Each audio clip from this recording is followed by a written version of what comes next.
What age did you feel like people talked about you being good at golf? During the times that I've like struggled a little bit in golf, I found myself in the gym shooting hoops. Yeah. Let's go. It's time. Yes. Hey everybody, welcome to, you heard the wonderful noise. Welcome to the Los Cuernos podcast. And this one's special. This is the first official podcast where we have a guest. And our guest today is Harrison Kingsley. We're extremely excited.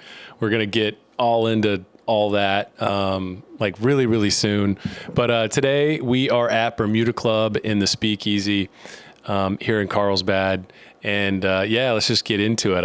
I think we should start with just kind of get everybody up to speed. Harrison's special to us here at Los Cuernos, but he's a golfer. He's much more than a golfer.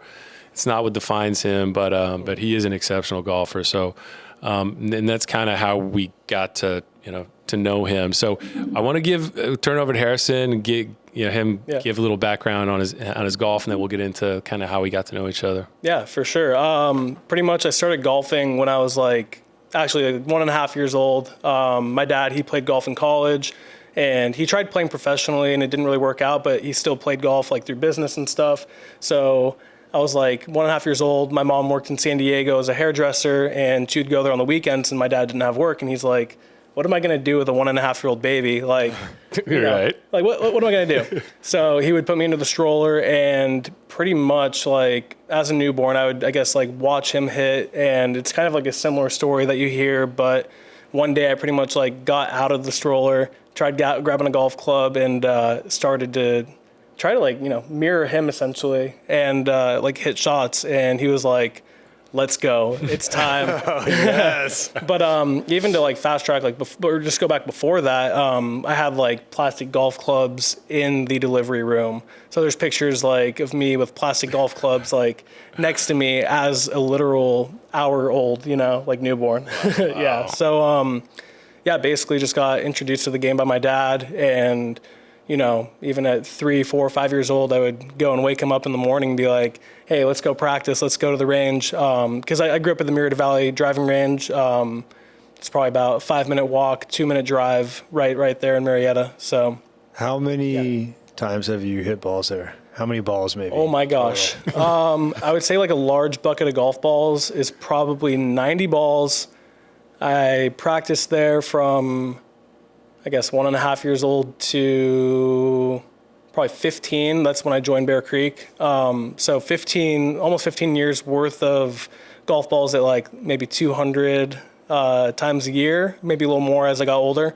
So I would say tens, 20s of thousands of golf balls there. It's in the hundred thousands. Maybe. I'm okay at math. It'd take me a second. No worries. The He's already done it. He's already done the piece calculation. of paper, multiply, carry the one, but probably tens of thousands of golf balls hit there. Yeah, they're a really special place, and every time I can go back and visit there, I try to go say what's up all the time. Yeah, they're good people there.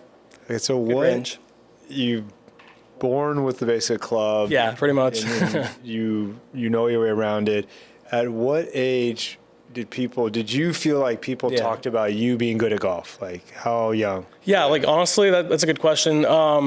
I have some of my core memories are of me over at that driving range, hitting balls in front of a group of 10 people or so. I would say I was one of the kids who naturally was golf was just kind of ingrained in me.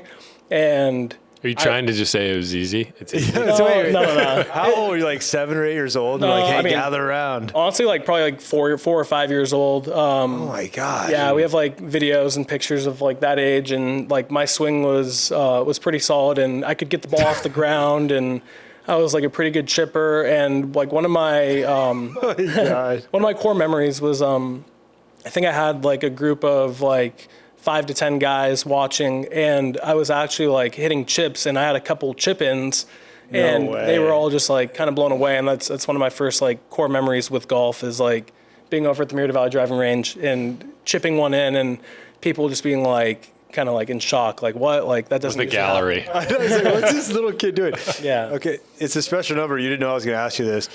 Yeah. When was the first time you drove at like 300 yards? How old were you? The first time that I drove it over 300 or around there was probably like 12 or 13. The reason why I kind of like remember that is there's a golf course in Temecula. It used to be called Temecula Hills, and now it's called the Legends. But hole 9 is it's 295 yards. Kind of like now it would be like drivable consistently, obviously, for like where I am now. But I think I was like 12 or 13, and I hit a drive onto the back edge of that green, and the pin was in the back, and I hit it to about, it's probably like 6 or 7 feet, and then made the eagle putt, and I was like, all right, like I can hit it 300 yards now. Oh my God. He remembers really cool. the moment. I thought that, Yeah, I do remember that. Yeah, it's all coming back to me now. That's awesome. This is kind of along the same lines, but is there a moment where you were like, okay, I'm good? I mean, when you were, younger, you mentioned on the range, but like, I'm thinking more like in competition. Was there like a round that defined you specifically or a moment?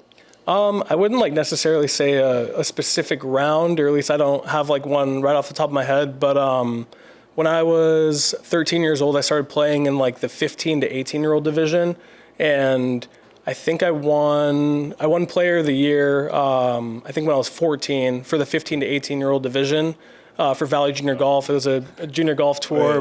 Let's pause this here. Yeah. If I played golf and I was 18 or 17 years old, and I'm in high school, I'm a junior or senior, and then an 8th grader wins Player of the Year. Right.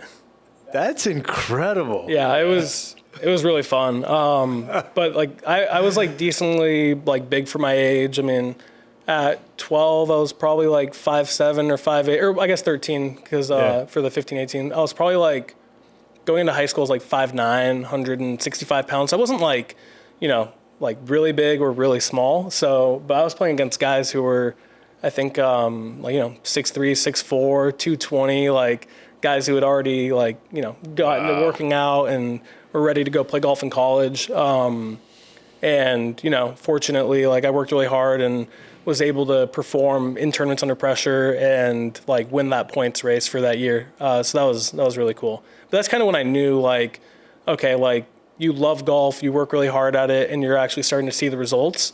So like you can play in college. It's just a matter of sticking to the process and then really just grinding it out and going through that process to get there. Yeah.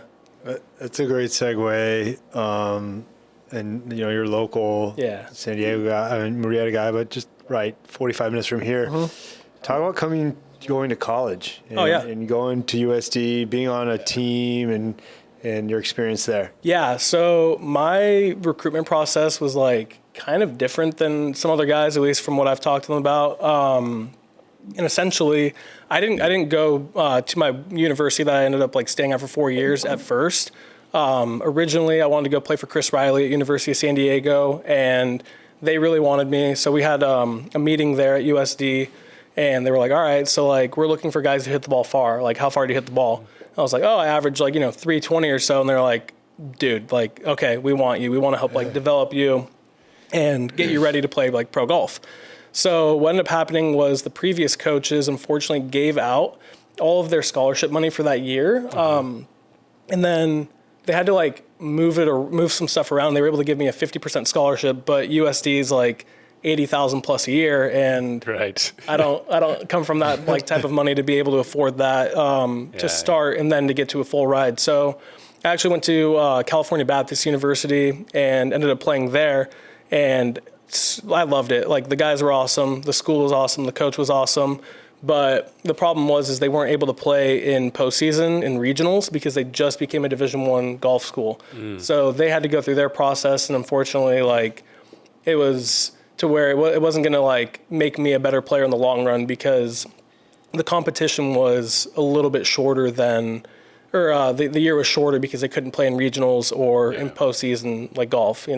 Didn't really count. Makes sense. So, I ended up transferring, but I did have probably like 20 offers or so once I went into the transfer portal, which was really nice to see that I would have a good set of options going forward. But I really wanted to play for Chris Riley. He was a winner on the PGA Tour, And also he played on the Ryder Cup. So just all the information that I'd be able to get from him and, learn from him, like, I was like, I need to play for this guy. And when I met him, like, we clicked right away. I was like, this is the guy I need to play for. And I did, and it was such a good experience. We can talk more about it, but one thing I want to toss in there is also my dad. He was a torero, and he played on the golf team back there in like the 80s. He's old. Just kidding. But he played back there in the 80s, and it wasn't like really like a thing that was like basically like convincing me to go there. That wasn't like necessarily the reason, but it was also really cool to be like a legacy torero, like golfer. So I was like, all right, this is pretty cool too. But like we would go check out the campus even like in high school. And when I started like visiting schools and stuff, I would go with my dad to all the different colleges throughout the country that we would go visit. And it was kind of funny that I ended up back home, like where he went, I could have gone to schools in Oregon or Texas or, wherever. And it's like, it's kind of cool how I found my way back home to San Diego or Southern California. Yeah. And he did bring the plastic Cubs when you were born. Him and my grandpa. They got the clubs and they brought them in. They forced me into it.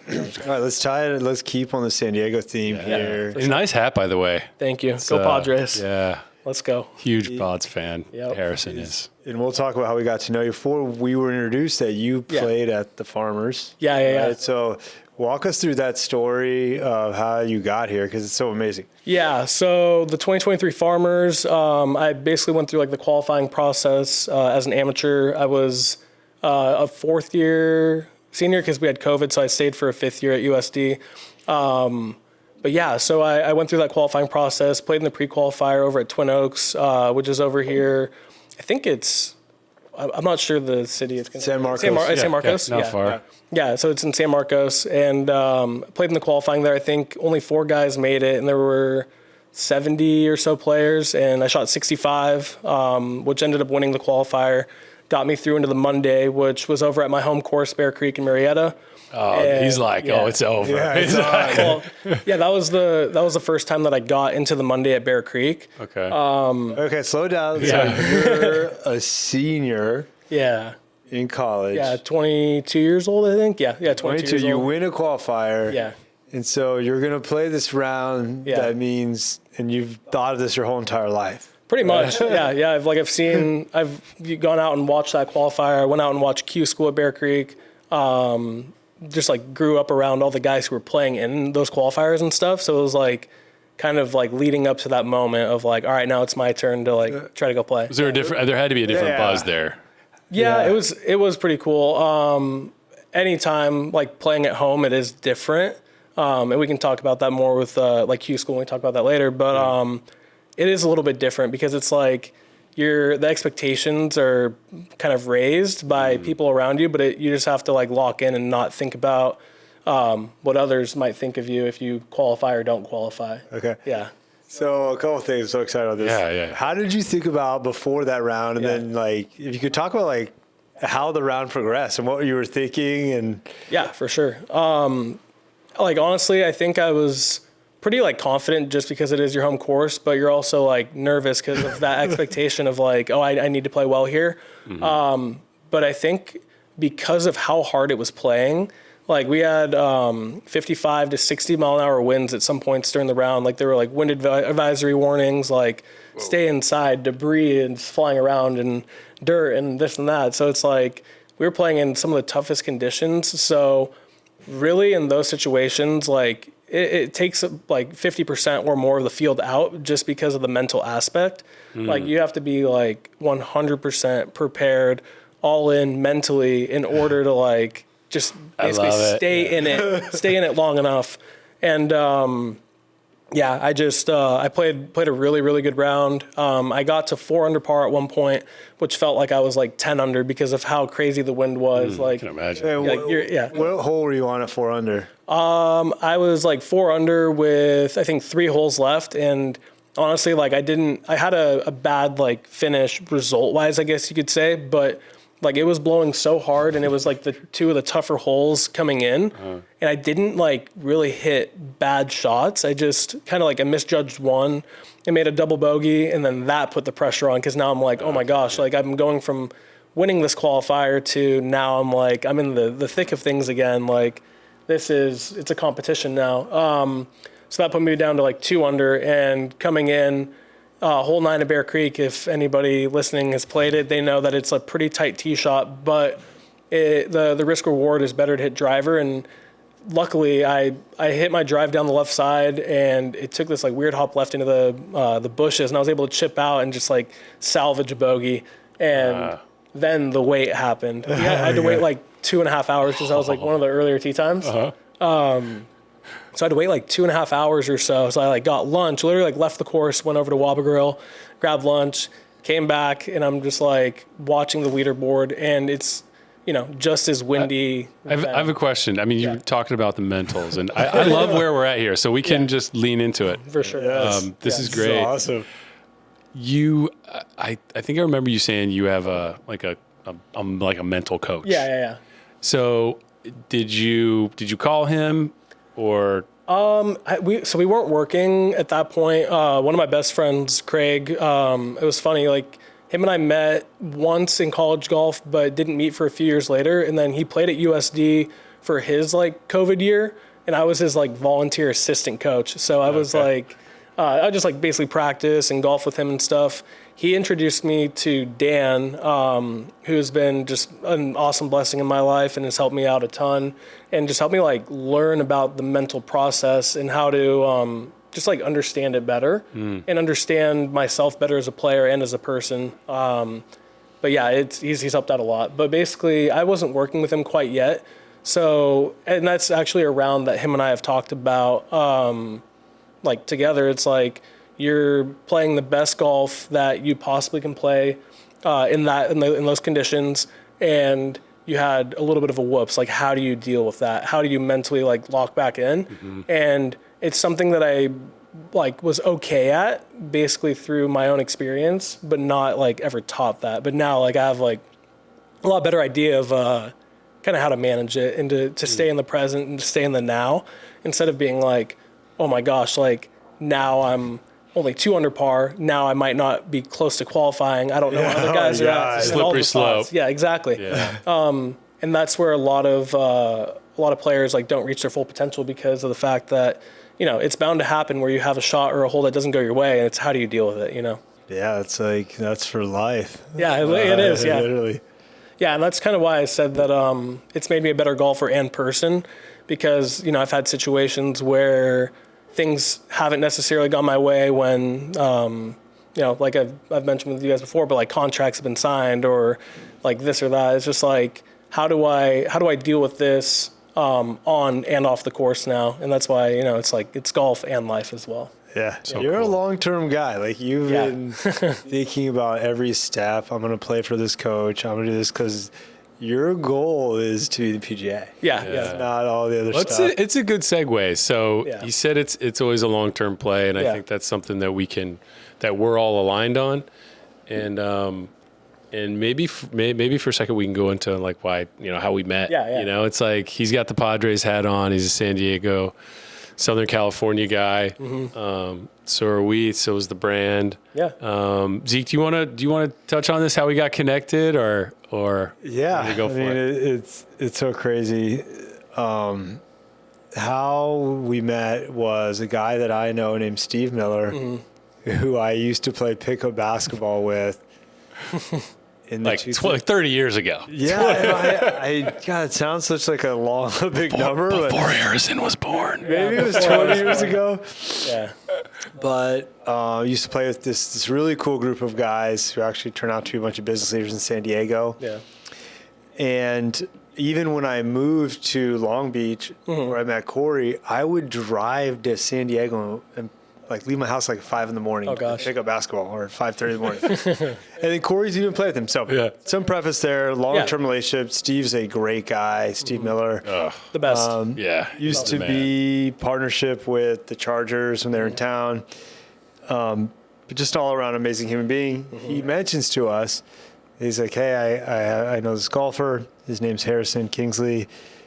Awesome guy. And if anyone knows, this business is Cory and I's life, and like our life's work. And in the years that it took building this, we've really been particular on who we work with. And so we're like, he needs to be a good guy. That's a good human being. We always say they got to be a good human being, someone you could trust hanging out with. And he's like, no, you got to meet him first. So his whole thing was you as a person before you as a golfer. Yeah. And then we met you, and then you talked about, I think, your caddy. Oh, yeah. Your friend. That was awesome. Like the way you talk about him, I'm like, oh my God, this guy is like us. He loves his buddy. He's the way you spoke up and the way you still work with him, and you're super proud of it. I love that story. Yeah. So good, man. And then for me, as we kind of, got to meet you a little bit, what struck me is just how much in just like a normal dude you are. And like, we're almost like we're in the same situation in a lot of ways. For sure. Yeah. So, and even with, call it our brand or product, even though it's like nuanced, but it's all the same thing. And we're in this together, like 100%. Yeah. You weren't raised with money trees in your backyard. Neither were we. But at the end of the day, it's like a similar journey, faith journey of like, just kind of, letting it rip and going for it. So 100%, yeah. There's a lot of like special things there other than you just being a great golfer. And so for us, I think, going back to, I think the original transition was just talking about how we just like think long-term. It's like, this is what you do and this is what you're going to do. Yeah. And we believe in you. And so, the reason we're kind of kicking off with this is we just want everybody else to get to know you a little better. Yeah. For sure. So there can just be more people rooting for you because we believe in you. Thank you. So, yeah. And so, who knows how this thing's going to end, right? Whether, even a couple years down the road, where we're all going to be. So we'll have to reconvene. Thankfully, you're part of the team now. And we're super stoked to have him part of the Los Cuernos team. And you were going to say something? I think it's cool, and you talk about him being long-term focused, how he describes all these steps on this journey. And we've done a lot of talk about kind of the startup journey and his journey too. It's like you have to prove yourself, get more acceptance, and you finally, even if you make it to the big leagues, there's still these moments where you have highs and you have the lows. Like, you made it to the Farmers and in your hometown and playing for all that stuff, and then that was a big high moment, but then still you have to get back and earn it. And next thing you know, you're sharing a room or an Airbnb with somebody in like Mexico after coming back from South America and missing, or like, take us through like a week, like on the grind. So I have a status on the PGA Americas tour. So I went and I played in 6 different countries, 5 in South America, and then 1 in North America in Mexico. And like, that was awesome. It was a really good experience. Basically like a week there would be like, I would pack my bags, fly out. I think you're by yourself? You're solo? I went solo to all the trips. I would meet up with some guys. But yeah, you get on a plane and you're going to a country where you don't really know the language, which luckily I had a little bit of a background in like learning Spanish in high school and college. And I remembered like some basics, and I practiced on Duolingo, and, I was trying to prep for it as good as I could. But honestly, like, being there and traveling, that was the best teacher. Like, speaking the language there, that was awesome. So cool. But yeah, like a week there, I would usually fly in on like a Sunday night just to give myself enough time to prep and get ready for a Thursday start time.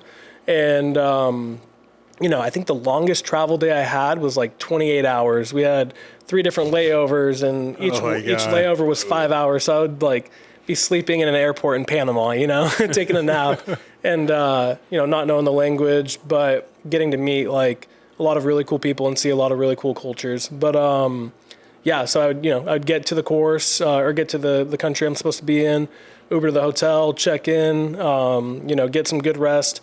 But that next day, I would be out at the golf course, hitting balls, putting, checking out the different types of grasses, because, South America, like, sometimes you have different grasses than the courses I'm used to playing here in Southern California. So you have to see how it reacts and see how far the ball goes compared to here and elevation, all that crazy stuff. What was one of the biggest differences playing in Panama? Or were you just at an airport in Panama? Just flew through. Just slept in the airport there. Yeah. No, but yeah, like for example, going up and playing in Quito, Ecuador, their elevation is 9,300 feet. So, for example, 100-yard shot there plays 82 yards here. So you take off like 2% for every 1,000 yards. Golf has like so many variables, and you just like you have to learn so much about it. But don't want to get way technical. So could you hit a 400-yard drive? Yeah, in Quito. Yeah, I could. Yeah, for sure. If I caught it pretty solid, a little downwind, like it would probably go right around 400. Yeah. Oh, that would be such a cool video. Just like all he got. Boom. Yeah, exactly. But like you'd have to like really go check out that type of stuff because you're not used to playing in it. It's not like something that I've ever played in growing up. I think before then, the highest elevation I've ever been to was like Denver, and they call it Mile High City, but this is almost double that elevation. I mean, it's so much here. Like one, it's crazy how you go in there and think about the grass and think about all the elements here. And types of grasses. So and then you're going to play against dudes you kind of hang out with. Yeah. So how was it like the very first couple holes? Are you worried that you're just going to bomb them, or are you like weirded out? Like at the tournament, like the first tournament I played in? I was a little bit nervous, but it was more so just like a different environment, like kind of getting used to it. And the only way you can get used to that type of stuff is through experience. Like same thing with like the Farmers, I was like pretty nervous the first couple holes, but like once you settle in, you really find out, you're like, dude, at the end of the day, it's just golf. Like I'm golfing. Like, yeah, there's people watching, or there's this like stigma around it. Like, oh, it's a professional golf event. Like it has to be heightened and raised. Right. But you can still have your heart rate down, and you can be chill, and you can be like, dude, I'm out here golfing. I get to do what I love, and I get to do it like professionally. Like this is amazing. This is incredible. So once you kind of like get back to that, you kind of like come back down to earth, and you're like, all right, let's go play. So that was a really, really, really good experience being out there. Yeah. No, I love it. Yeah. We also did. We did some on our Instagram. We asked for some questions, so maybe we'll go to those real quick. There was some interesting ones that came in. So, all right, here we go.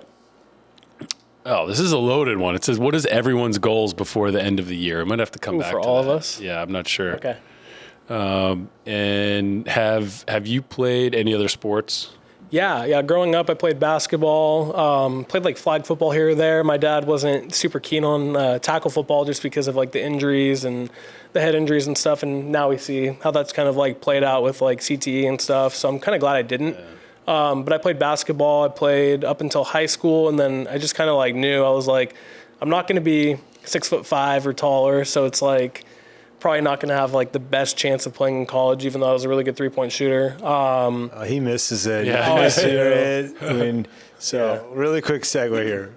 Like beer guys, brewery guys will drink wine or tequila all the time, and then like wine guys will drink beers because you just work with it all the time. So I imagine as a golfer, you're like, oh, I'm struggling. Then you're just going to go out and shoot some threes. Oh, actually, like, so. That's why Steph loves to play golf. Yeah, exactly. Well, it's funny because, like, during the times that I've, like, struggled a little bit in golf, I found myself in the gym shooting hoops. Love it. Yeah. And it's really funny. Like, I would have kind of like a weird, like, putting funk or something.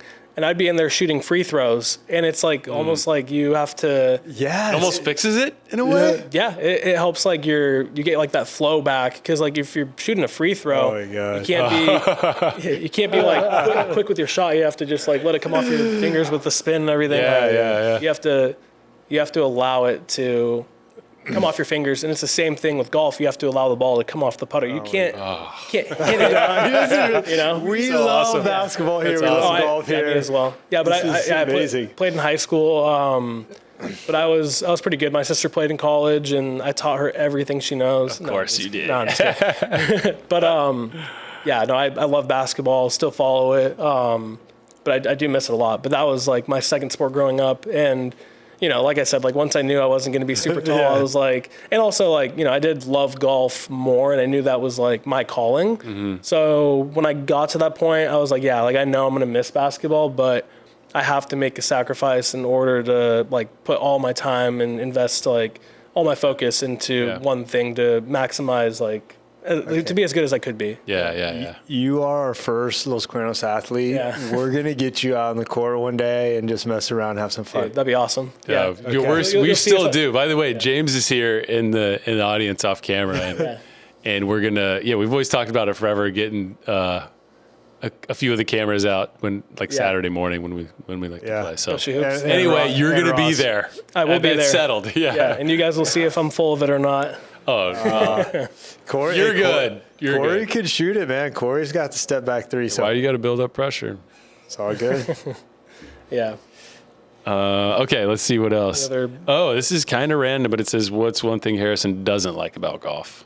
Oof. Yeah. I don't know. I think there's not anything that I don't love about like the actual game and playing. I would say that there's like a little bit of like kind of this like stigma around it that everybody who golfs is like rich and proper and whatnot. But I think like, especially over COVID, golf has kind of become the sport where everybody is involved. Great golf, no rules. Yes. Great golf, no rules. Yeah, there you go. That's perfect. Nice. Yeah. Nice. No, I think that's a lot about what we have in common. I'm glad you brought that up.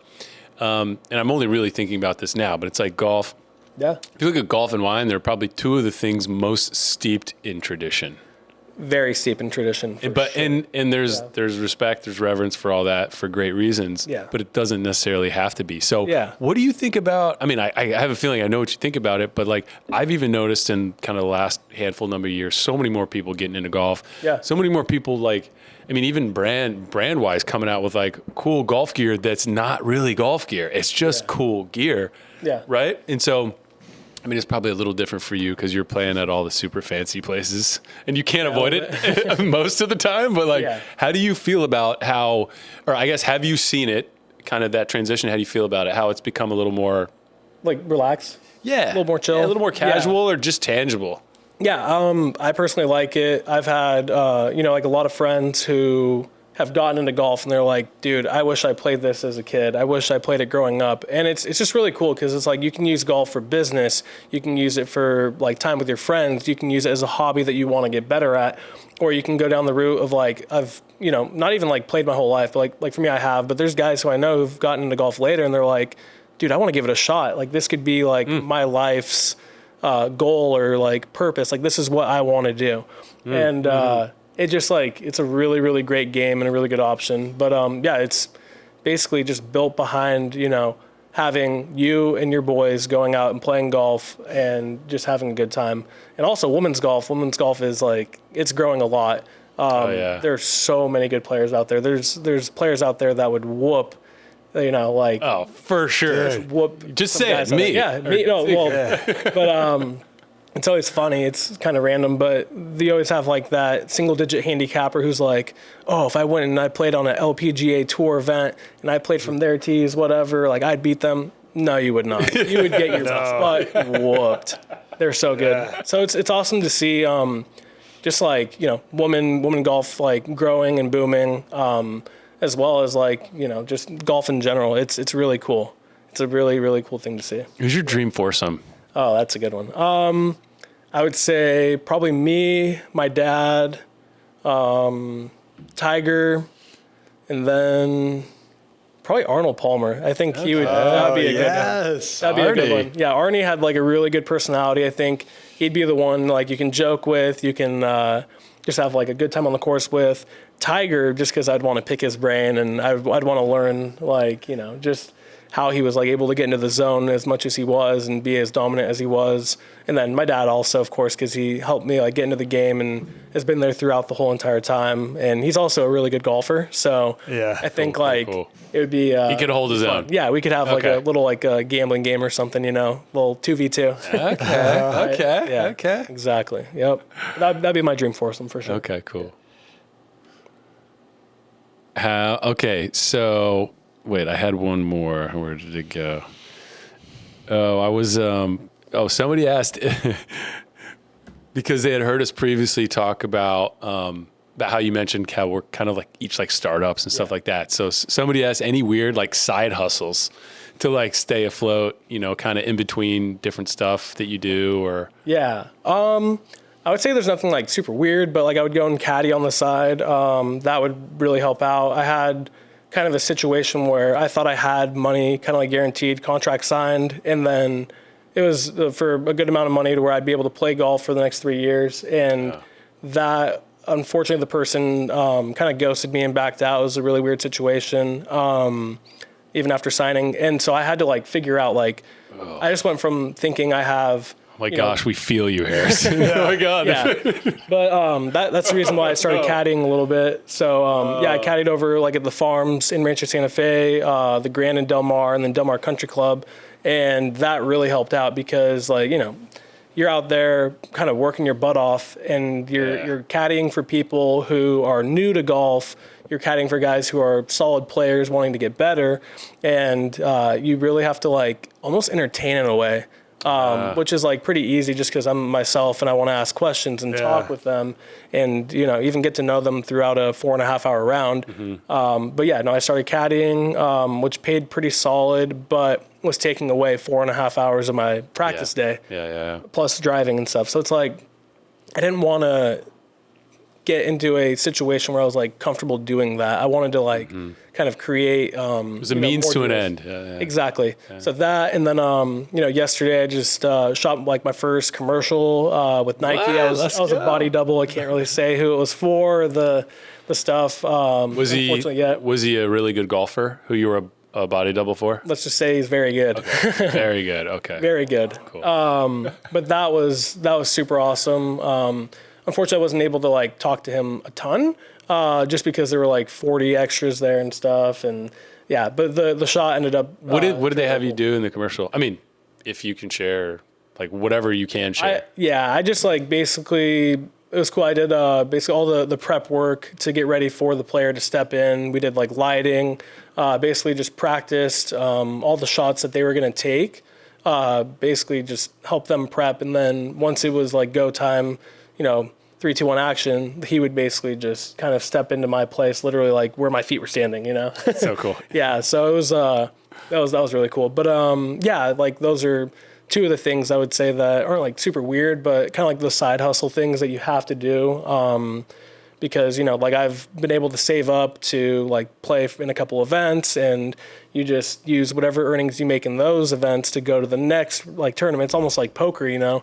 You need to have like chips to stay at the table, and you have to win tournaments to be able to enter like bigger ones and whatnot, and just keep moving forward. So you have to have chips. We take our wine sales chips, and we buy more wines, and then we you reinvest in yourself. You know, Cory, let's go back to the very first question you asked, and then we'll answer it. We'll let because I want to answer it too. Is long term. I think we're all here for long term things, and let's say like in 3 years from now. Where will we be? So for Los Cuernos, we will have made great wine available to a lot more people in counter service restaurants, outdoor places, but also new markets. So I think we'll be in California, Illinois, Texas, and New York in the next 3 years. Then obviously New Jersey, Nevada, Arizona, Hawaii, and possibly Mexico. If we get there, Harrison, we will have changed the wine industry, and you will be part of all this journey. And I named a lot of states that have great golf courses: Florida, Texas, Arizona, all the rest of California, and then in Mexico as well. Some really courses. So that is what we really believe is going to happen with Los Cuernos Wine. What is going to happen with Harrison in 3 years? Let's just say that we're going to save this. Exactly. Be humble, be audacious. You're too nice of a guy. Come on, you're really good at this. Well, first off, I want to say, you know, the reason why I am like with you guys and why, like, you know, it was a very organic like meeting and whatnot, and we got along right away. But I do believe in you guys, and I know that you guys are going to attain the goals that you set out in front of you, and that's. Thank you. I'm a big fan. Luckily, I'm able to like, you know, be a part of it and to kind of like see it in action and get updates and talk and stuff, and it excites me, you know. But Thank you. Yeah, for sure. Yeah, but for myself, my goal in the next 3 years is to be playing golf at the highest level on the PGA Tour.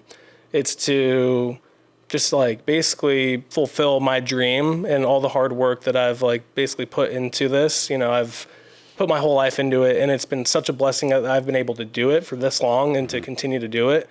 Because, you know, a lot of people aren't able to, you know, fulfill their dreams. Yeah. And I want to be the ones that can say like, I did do it. And, you know, even in like the toughest times and the times where you're uncertain and you don't know what's going to happen with like finances or like your game is struggling or whatever it may be.